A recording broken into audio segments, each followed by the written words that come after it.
दोस्तों आप सभी को राधे राधे। तो आज हम सीटेट का प्रीवियस ईयर का पेपर देखेंगे 4 फरवरी 2023 का, जो कि आपकी परीक्षा के लिए बहुत ही हेल्पफुल होगा। तो स्टार्ट करते हैं। विकास के बारे में निम्न में से कौन सा कथन सही नहीं है? ऑप्शन है बच्चे विभिन्न दरों पर विकसित होते हैं, विकास अपेक्षाकृत क्रमिक होता है, आनुवंशिकता विकास का एकमात्र कारण है, विकास निरंतर रूप से होता है। बताइएगा इसका सही उत्तर क्या होगा। इसका सही उत्तर है ऑप्शन तीसरा, आनुवंशिकता विकास का एकमात्र कारण है। यह इसका सही उत्तर है। अगला प्रश्न है, मानवीय क्षमताएं जैसे कि बुद्धि, समस्या समाधान और समालोचनात्मक चिंतन का सापेक्ष रूप से विकास के किस क्षेत्र के अंतर्गत अध्ययन किया जाता है? सही उत्तर क्या है इसका?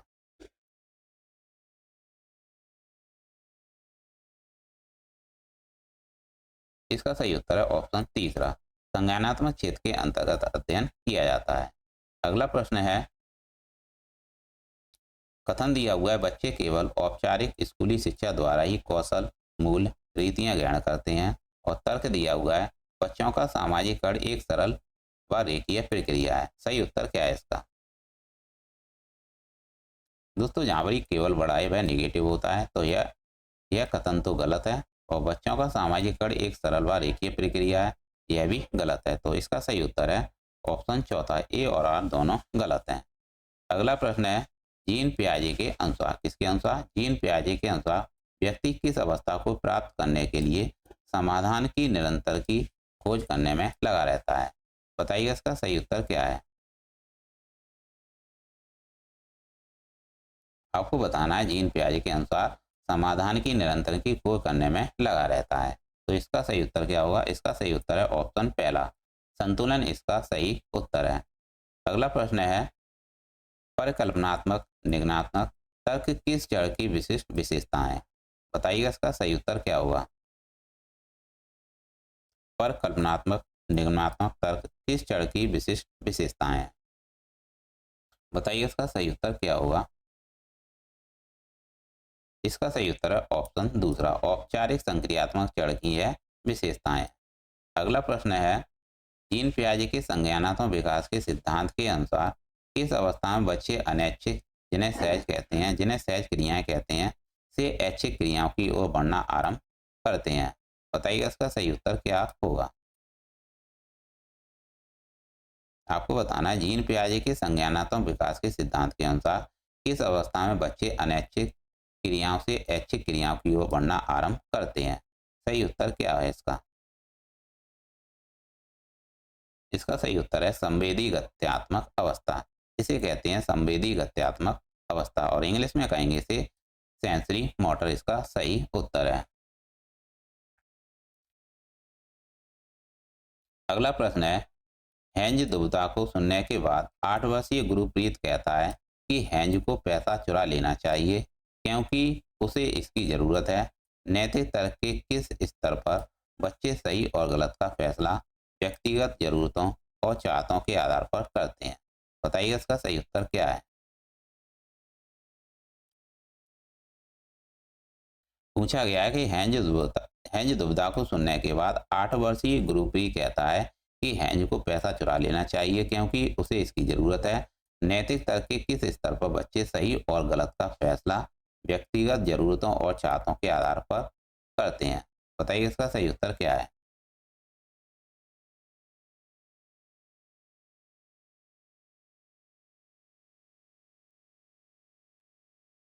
इसका सही उत्तर है ऑप्शन दूसरा, यांत्रिक सापेक्षिक अभिमुखता इसका सही उत्तर है।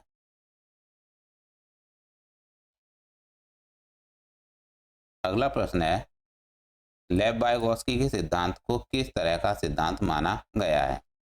बताइएगा इसका सही उत्तर क्या है। लेव वाइगोत्स्की के सिद्धांत को किस तरह का सिद्धांत माना गया है? इसका सही उत्तर क्या है।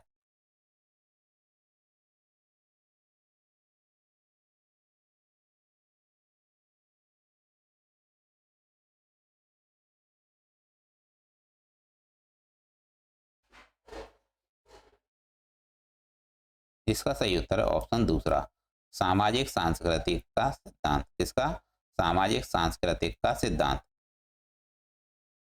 अगला प्रश्न है, लेव वाइगोत्स्की के अनुसार बच्चों में संज्ञानात्मक प्रक्रियाओं को किसके माध्यम से सुगमता दी जाती है? बताइएगा इसका सही उत्तर क्या है? लेव वाइगोत्स्की के अनुसार बच्चों में संज्ञानात्मक प्रक्रियाओं को किसके माध्यम से सुगमता दी जाती है?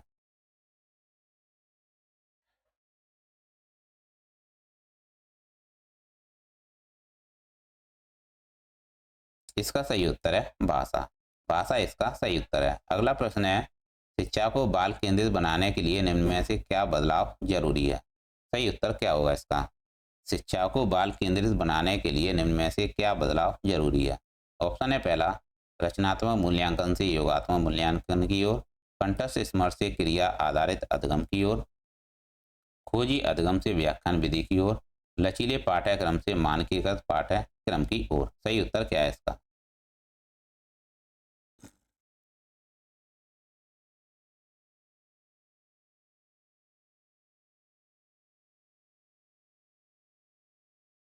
इसका सही उत्तर है ऑप्शन दूसरा। ऑप्शन दूसरा इसका सही उत्तर है, कंठस्थ स्मरण से क्रिया आधारित अधिगम की ओर। यह इसका सही उत्तर है। अगला प्रश्न है, हावर्ड गार्डनर के बुद्धि के बारे में विचारों के अनुसार। ऑप्शन है तार्किक गणितीय बुद्धि बुद्धि की सर्वोत्तम प्रकार है। दूसरा ऑप्शन है दूसरों की भावना को समझने की क्षमता संगीतीय बुद्धि कहलाती है। और अगला ऑप्शन है बुद्धि के 3 प्रकार हैं, विश्लेषणात्मक, सृजनात्मक, व्यावहारिक। और चौथा ऑप्शन है हर व्यक्ति अपने आप में विभिन्न प्रकार की बुद्धियों के विविध स्तर निहित करता है। बताइएगा इसका सही उत्तर क्या है? बताइएगा इसका सही उत्तर क्या होगा? हावर्ड गार्डनर के बुद्धि के बारे में विचारों के अनुसार बताइए इसका सही उत्तर क्या होगा? क्वेश्चन नंबर 11 का सही उत्तर क्या होगा? इसका सही उत्तर है ऑप्शन चौथा, हर व्यक्ति अपने आप में विभिन्न प्रकार की बुद्धियों के विविध स्तर निहित करता है। यह इसका सही उत्तर है।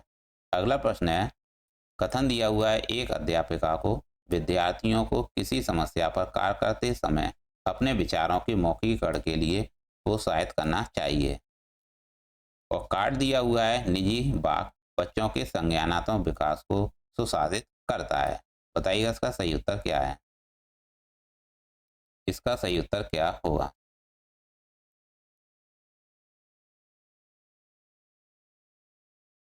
इसका सही उत्तर है ऑप्शन ए और आर दोनों सही हैं। आर एक ही सही व्याख्या करता है, तो दोनों ही कथन सही हैं। आर एक ही सही व्याख्या करता है। अगला प्रश्न है, एक अध्यापिका प्रचलित सामाजिक जेंडर संबंधी रूढ़िबद्धताओं को कैसे प्रभावहीन बना सकती है? ऑप्शन है पहला, यह सुनिश्चित करके कि खेल सत्र में लड़कियां सिर्फ बैडमिंटन खेलें और लड़के सिर्फ फुटबॉल खेलें। यह सुनिश्चित करके कि लड़कियों को अध्यापक के रजिस्टर पर काम करने और उनकी मदद करने के अवसर मिलें। और अगला ऑप्शन है फर्नीचर इधर से उधर रखवाने में केवल लड़कियों की सहायता लेना। और चौथा ऑप्शन है सभी जेंडरों को संगीत, नृत्य व पाक कला प्रतियोगिताओं में भाग लेने के लिए कहना। बताइएगा इसका सही उत्तर क्या होगा? एक अध्यापिका प्रचलित सामाजिक जेंडर संबंधी रूढ़िबद्धताओं को कैसे प्रभावहीन बना सकती है? बताइएगा इसका सही उत्तर क्या होगा? इसका सही उत्तर है ऑप्शन चौथा, सभी जेंडरों को संगीत, नृत्य व पाक कला प्रतियोगिताओं में भाग लेने के लिए कहना। यह इसका सही उत्तर है।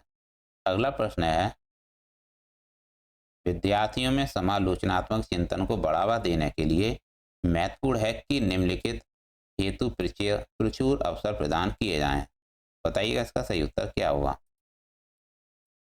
अवसर हैं विषय वस्तु का कंठस्थीकरण, अध्यापिका के निष्क्रिय अनुसरण हेतु, विविध जानकारियों की पुष्टि करने हेतु, किसी समस्या पर अपसारी चिंतन करना। बताइएगा इसका सही उत्तर क्या होगा? पूछा गया था कि विद्यार्थियों में समालोचनात्मक चिंतन को बढ़ावा देने के लिए महत्वपूर्ण है कि निम्नलिखित हेतु प्रचुर अवसर प्रदान किए जाएं। इसका सही उत्तर क्या होगा?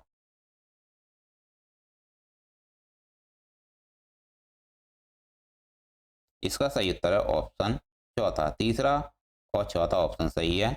विविध जानकारियों की पुष्टि करने हेतु और किसी समस्या पर अपसारी चिंतन करना, यह इसका सही उत्तर है। अगला प्रश्न है, एक संरचनावादी कक्षा में अध्यापिका किस पर जोर देती है? बताइए इसका सही उत्तर क्या है। इसका सही उत्तर है ऑप्शन पहला, रचनात्मक मूल्यांकन पर एक अध्यापिका जोर देती है। अगला प्रश्न है, समावेशी शिक्षा डॉट डॉट के विविध जरियों के निष्कासन पर बल देती है। बताइएगा किसके निष्कासन पर बल देती है समावेशी शिक्षा में।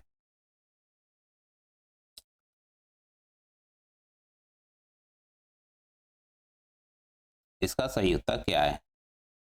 इसका सही उत्तर है ऑप्शन चौथा, भेदभाव इसका सही उत्तर है। समावेशी समावेशी शिक्षा भेदभाव के जरिए भेदभाव के विविध जरियों के निष्कासन पर बल देती है, यह इसका सही उत्तर है। अगला प्रश्न है, एक ऐसी कक्षा में जिसमें विविध सामाजिक आर्थिक परिवेशों से विद्यार्थी आते हैं, एक अध्यापिका को क्या करना चाहिए। ऑप्शन है पहला, अधीनस्थ समूह से संबंधित विद्यार्थियों के लिए कमतर अपेक्षाएं बनाना और कायम रखना। अगला ऑप्शन है समावेशी भाषा जैसे कि हमारा विद्यालय हमारी कक्षा का इस्तेमाल करना। अगला ऑप्शन है प्रबल समूहों से संबंधित विद्यार्थियों में अलगाव की भावना को बढ़ावा देना। अगला ऑप्शन है अधीनस्थ समूहों से संबंधित विद्यार्थियों के बारे में रूढ़िवादों को बढ़ावा देना और रूढ़िवाद भय पैदा करना। बताइएगा इसका सही उत्तर क्या होगा।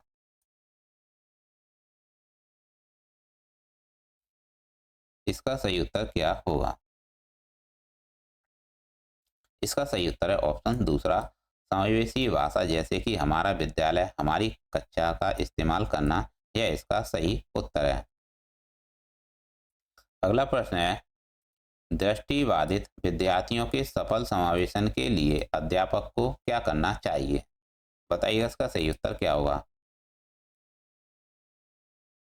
दृष्टिबाधित विद्यार्थियों के सफल समावेशन के लिए अध्यापक को क्या करना चाहिए।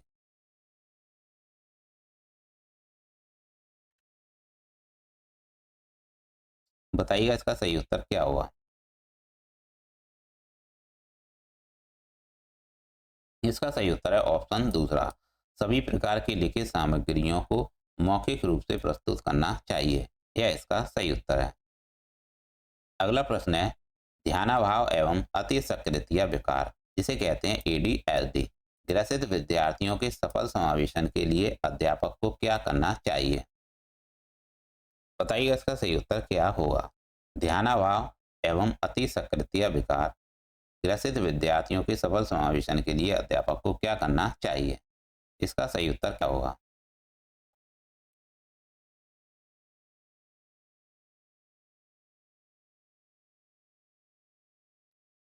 इसका सही उत्तर है ऑप्शन तीसरा, विद्यार्थियों को समय प्रबंधन और संगठनात्मक आदतों के विकास में सहायता करनी चाहिए, यह इसका सही उत्तर है।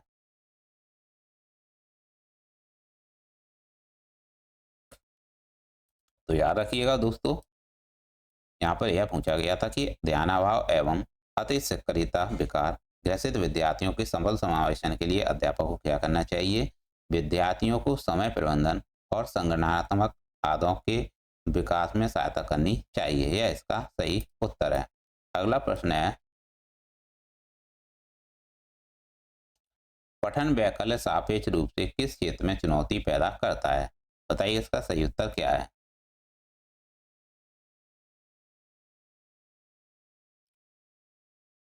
इसका सही उत्तर है ऑप्शन पहला, लिखित विषय सामग्री के बोध में, यह इसका सही उत्तर है। पठन वैकल्य सापेक्ष रूप से किस क्षेत्र में चुनौती पैदा करता है। लिखित विषय सामग्री के बोध के क्षेत्र में, यह इसका सही उत्तर है। अगला प्रश्न है, प्रभावशाली और अर्थपूर्ण अधिगम के लिए अध्यापक को किस प्रकार की शिक्षा शास्त्रीय फिर विधियों का इस्तेमाल करना चाहिए। बताइए इसका सही उत्तर क्या होगा। प्रभावशाली और अर्थपूर्ण अधिगम के लिए अध्यापक को किस प्रकार की शिक्षा शास्त्रीय फिर विधियों का इस्तेमाल करना चाहिए। सही उत्तर क्या होगा इसका। इसका सही उत्तर है सांस्कृतिक रूप से प्रासंगिक, इसका सही उत्तर है। इसका सही उत्तर है कल्चरली रिलीवेंट, इसका सही उत्तर है। अगला प्रश्न है, राष्ट्रीय शिक्षा नीति 2020 अधिगम के कौन से तरीकों पर बल देती है। बताइए इसका सही उत्तर क्या होगा।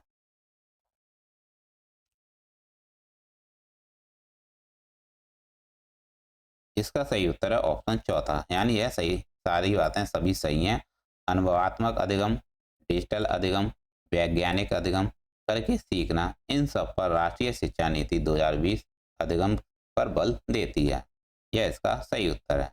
अगला प्रश्न है, अध्यापकों को विद्यार्थियों के अधिगम युक्तियों के अर्जन को सुगम सहज करना चाहिए।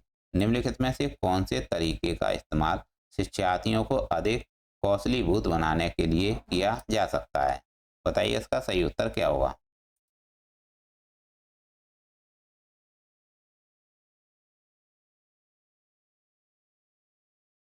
बताइए इसका सही उत्तर क्या होगा। पूछा गया था कि अध्यापकों को विद्यार्थियों के अधिगम युक्तियों के अर्जन को सुगम सहज करना चाहिए। निम्नलिखित में से कौन से तरीके का इस्तेमाल शिक्षार्थियों को अधिक कौशलीभूत बनाने के लिए किया जा सकता है? इसका सही उत्तर है ऑप्शन तीसरा, विद्यार्थियों स्वयं से प्रश्न करना और स्व आकलन समन्वित करके। यह इसका सही उत्तर है। अगला प्रश्न है, प्रभावशाली समस्या समाधान कारक होने के लिए अध्यापक को शिक्षार्थियों में किसके इस्तेमाल को हतोत्साहित करना चाहिए? ऑप्शन है पहला, अनुक्रिया समुच्चय, कलन विधि, अन्वेषण खोजबीन या साम्य अनुमान। बताइए इसका सही उत्तर क्या है।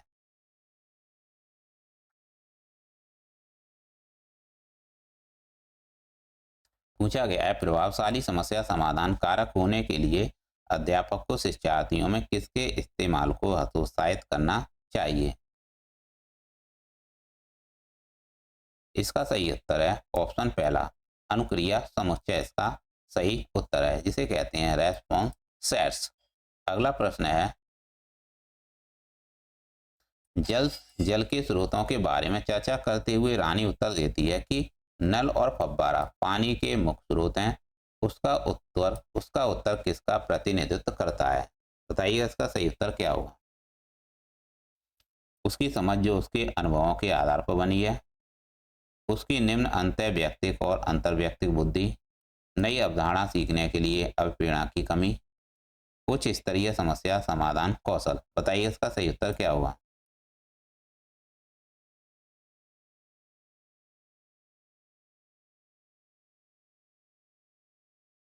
इसका सही उत्तर है ऑप्शन पहला, उसकी समझ जो उसके अनुभवों के आधार पर बनी है। यह इसका सही उत्तर है।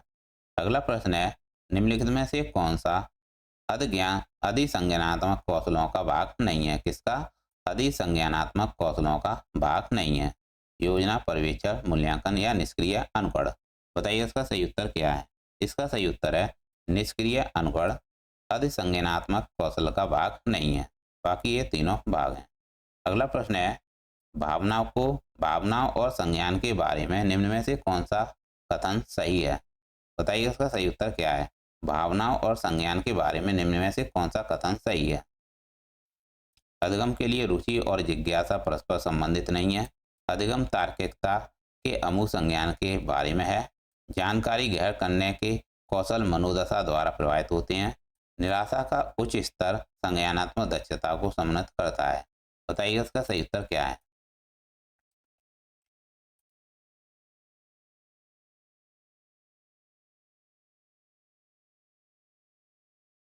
इसका सही उत्तर है ऑप्शन तीसरा, जानकारी ग्रहण करने के कौशल मनोदशा द्वारा प्रभावित होते हैं। यह इसका सही उत्तर है। अगला प्रश्न है, विद्यार्थियों को अधिगम के प्रति अभिप्रेरित करते रहने के लिए अध्यापक को क्या समन्वित करना चाहिए? विद्यार्थियों को अधिगम के प्रति अभिप्रेरित करते रहने के लिए अध्यापक को क्या समन्वित करना चाहिए? बताइए इसका सही उत्तर क्या है। इसका सही उत्तर है ऑप्शन पहला, निपुणता उन्मुखी उद्देश्य। इसका सही उत्तर है निपुणता उन्मुखी उद्देश्य। यह इसका सही उत्तर है। पूछा गया था यहाँ पर आपसे, विद्यार्थियों को अधिगम के प्रति अभिप्रेरित करते रहने के लिए अध्यापक को क्या समन्वित करना चाहिए? निपुणता उन्मुखी उद्देश्य देने चाहिए। यह इसका सही उत्तर है। अगला प्रश्न है, विद्यालय में बच्चों की सफलता में निम्न में से कौन सा कारक बाधा उत्पन्न करता है? बताइए इसका सही उत्तर क्या होगा। इसका सही उत्तर है कठोर पाठ्यचर्या बाधा उत्पन्न करती है।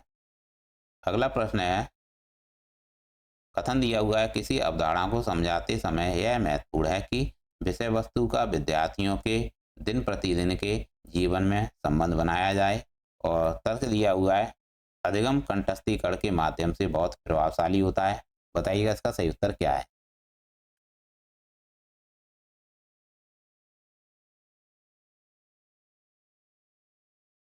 बताइएगा इसका सही उत्तर क्या है। एक बार और पढ़ लीजिएगा। किसी अवधारणा को समझाते समय यह महत्वपूर्ण है कि विषय वस्तु का विद्यार्थियों के दिन प्रतिदिन के जीवन से संबंध बनाया जाए। और दूसरा तर्क दिया हुआ है अधिगम कंठस्थीकरण के माध्यम से बहुत प्रभावशाली होता है। बताइएगा इसका सही उत्तर क्या है।